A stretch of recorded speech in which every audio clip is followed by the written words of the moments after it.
Welcome back. Last time we promoted the second derivative from bookkeeping to a diagnostic tool, concavity, inflection, the second derivative test. Today we use everything we've built to answer the kinds of questions calculus was invented to answer. What's the biggest? What's the smallest? What's the cheapest? What's the fastest? Optimization. We'll lay down the template, prove that an extremum has to exist via the extreme value theorem, then work two classic problems in detail, the largest open-top box you can fold from a square sheet of cardboard, and the cylinder of minimum surface area for a fixed volume, the soda can problem. We'll finish with Fermat's principle of least time, the 17th century insight that light takes the path that minimizes travel time, and the calculus of variations that grew out of it. Let's go. The template. Every applied max-min problem in a calculus, one textbook follows the same 5 steps. Step 1. Identify the quantity you want to optimize. The volume of a box, the cost of a can, the total travel time, call it capital Q. Step 2. Write capital Q as a formula. You'll usually get something in 2 or 3 variables, width, height, length, radius, depending on the problem. Step 3. Use the constraint to eliminate variables until capital Q is a function of just one variable. A fixed perimeter, a fixed surface area, a fixed volume, whatever the problem ties down. This is the single most important step and the place where students get stuck. Step 4. Determine the domain. The physical problem usually restricts the variable. A length has to be positive, a side of a folded box can't exceed half the sheet, and so on. Step 5. Now it's calculus. Take the derivative, set it equal to 0, find the critical points, compare with the endpoints if the domain is closed. Steps 1 through 3 are the art, translation from English to algebra. Step 5 is the mechanical part. Get the first half right, and the rest is automatic. The closed interval method. This is the procedure for a function that's continuous on a closed interval from a to b, and you want the absolute maximum and minimum values on that interval. 4 steps. 1. Find every critical point of f inside the open interval from a to b. That is, every x in there where f prime is 0 or undefined. 2. Evaluate f at each of those critical points. 3. Evaluate f at the 2 endpoints, f of a and f of b. 4. Compare. The largest value in your list is the absolute maximum, the smallest is the absolute minimum. Why does this work? Because an extremum in the interior of an interval has to be a critical point. That's Fermat's theorem from episode 11. And an extremum that isn't in the interior must be at the boundary, which is just one of the 2 endpoints. There are no other places to check. List all the candidates, evaluate f at each, and pick the winner. Before we use the closed interval method, we should know that the maximum and minimum we're looking for actually exist. That's the content of the extreme value theorem. If f is continuous on a closed interval from a to b, then f attains both an absolute maximum and an absolute minimum somewhere on that interval. The word attains is doing real work. It doesn't just say the max value exists. It says there's a specific point in the interval where f actually achieves that maximum. Both hypotheses matter. Drop continuity, and the function can blow up in the middle of the interval. 1 over x on the half open interval from 0 to 1, including 1 but not 0, has no maximum, it goes to infinity at 0. Drop the closed. Replace the closed interval from a to b with the open interval from a to b, and the function might keep climbing toward the missing endpoint without reaching it. F of x equals x on the open interval from 0 to 1 has no maximum, because 1 isn't in the interval. And drop boundedness, let the interval be from 0 to infinity, and the function f of x equals x just runs off to infinity. Continuous and closed and bounded together is the magic combination. The extreme value theorem is what lets us say, with confidence, that the answer to what's the largest open-top box you can fold is a number, not a limit. First worked example. The classic open-top box problem. You start with a flat 12 by 12 sheet of cardboard. From each of the 4 corners, you cut out a small square of side length x. Then you fold the 4 resulting flaps up at right angles. What you get is an open-top box. The base is a square, and the height equals the size of the corner square you cut. Question. What value of x maximizes the volume of the box? Setup. After folding, the base is a square of side 12 minus 2x, the original 12, minus an x from each side. The height is x. Volume is base area times height. Capital V of x equals x times the quantity 12 minus 2x squared. That's our quantity capital Q from step 1, already written as a function of one variable thanks to the geometry of the problem. There's no separate constraint to eliminate. Domain. We need x at least 0, otherwise we're not cutting anything. And we need 12 minus 2x at least 0, otherwise there's no base, so x at most 6. The domain is the closed interval from 0 to 6. The function is continuous, and the interval is closed and bounded, so by the extreme value theorem, the max and min both exist and are attained. Picture. On the left, the flat sheet. The blue outer square is the original 12 by 12 cardboard. The 4 red squares at the corners are the pieces we cut out, each of side X. The dashed gray lines are the fold lines. The remaining central region, the cross shape between the fold lines, becomes our box. On the right, the folded box. The base is the central square of side 12 minus 2x, and the 4 flaps fold up to make sides of height x. The volume, base area times height, is x times the quantity 12 minus 2x squared. Now we have a one-variable optimization. Differentiate, find the critical points, compare with the endpoints, declare the winner. Optimize. Differentiate capital V of x equals x times the quantity 12 minus 2x squared. Product rule on the outside, chain rule on the squared piece. The first term, derivative of x, is 1 times the quantity 12 minus 2x squared. The second term, x, times the derivative of the quantity 12 minus 2x squared, which is 2 times the quantity 12 minus 2x, times the inner derivative minus 2. So capital V prime of x equals the quantity 12 minus 2x squared minus 4x times the quantity 12 minus 2x. Factor out the common 12 minus 2x, capital V prime equals the quantity 12 minus 2x times the quantity 12 minus 2x minus 4x, which simplifies to the quantity 12 minus 2x times the quantity 12 minus 6x, set to 0. 2 factors, so 2 cases. 12 minus 2x equals 0 gives x equals 6. 12 minus 6x equals 0 gives x equals 2. Both lie in the closed interval from 0 to 6. The candidates are the critical points 2 and 6 and the endpoints 0 and 6. Evaluate capital V at each. Capital V of 0 is 0. You cut nothing, you have a flat sheet, no box. Capital V of 2 equals 2 times 8 squared, which is 2 times 64, equals 128. Capital V of 6 is 6 times 0 squared, which is 0. You cut everything away and there's nothing left to fold. Largest value, 128 at x equals 2. The maximum volume is 128 cubic units, achieved by cutting 2 by 2 squares from each corner. Done. A quick sanity check using the second derivative test. Expand capital V of x times the quantity 12 minus 2x squared, equals x times the quantity 144 minus 48x plus 4x squared, which gives 4x cubed minus 48x squared plus 144x. So capital V prime is 12x squared minus 96x plus 144. You can check that factor is the same as before. And capital V double prime is 24x minus 96. At x equals 2, 48 minus 96 equals minus 48 negative. Local maximum. Confirmed. At x equals 6, by the way, capital V double prime is 48, positive. That critical point is a local minimum, but it sits on the boundary where capital V already equals 0.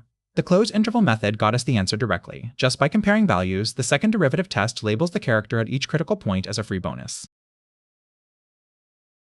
Second example, and a famous one, the soda can. You have a fixed volume capital V of soda you want to package in a cylindrical can.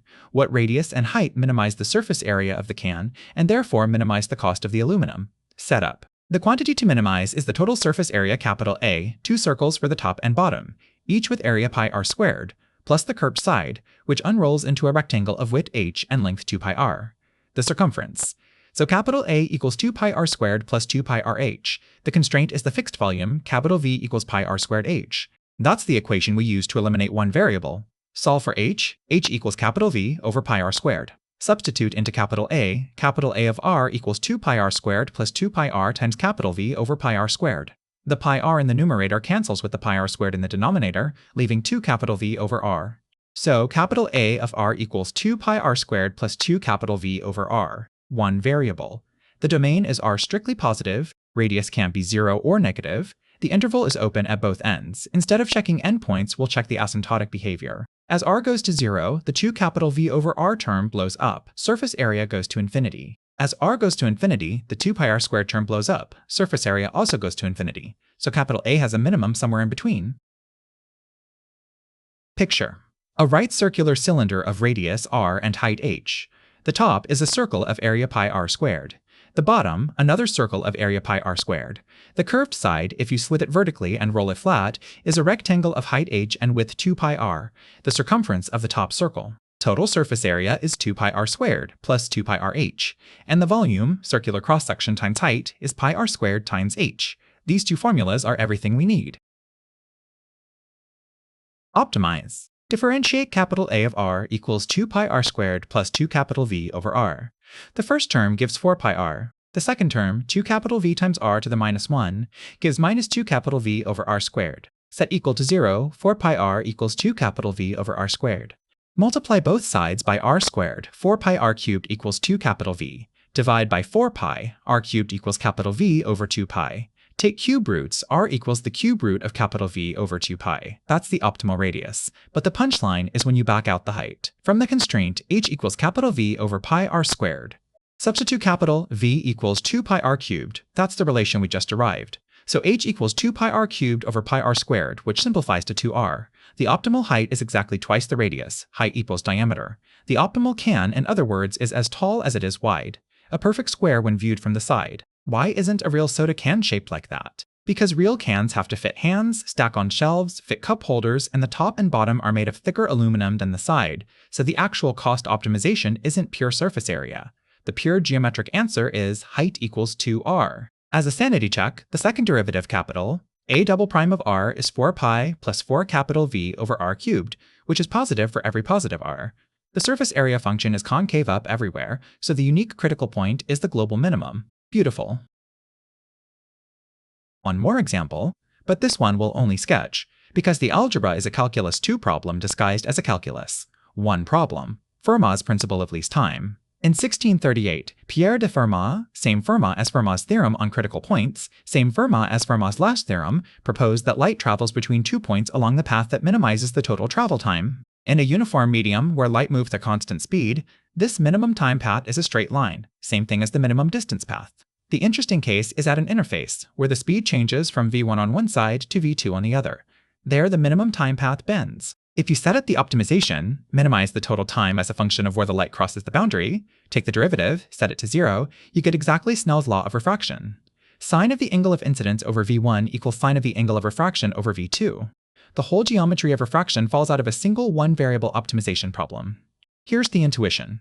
Imagine a lifeguard on a beach trying to reach a swimmer in the water.